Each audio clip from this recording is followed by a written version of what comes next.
அத்தனை செல்வமும் உன்னிடத்தில் நான் பிச்சைக்கு செல்வது எவ்விடத்தில் வெறும் பாத்திரம் உள்ளது என்னிடத்தில் அதன் சூத்திரமோ அது உன்னிடத்தில் ஒரு முறையா இருமுறையா பல முறை பல பிறப்பெடுக்க வைத்தாய் புதுவினையா பழவினையா கணம் கணம் தினம் என்னை துடிக்க வைத்தாய் பொருளுக்கு அலைந்திடும் பொருளற்ற வாழ்க்கையும் துரத்துதே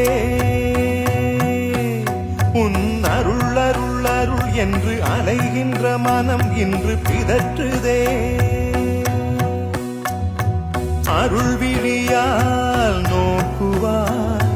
மலர்பதத்தால் தாங்குவாய் உன் திருக்கரம் என்னை அரவணைக்குனதருள் பெற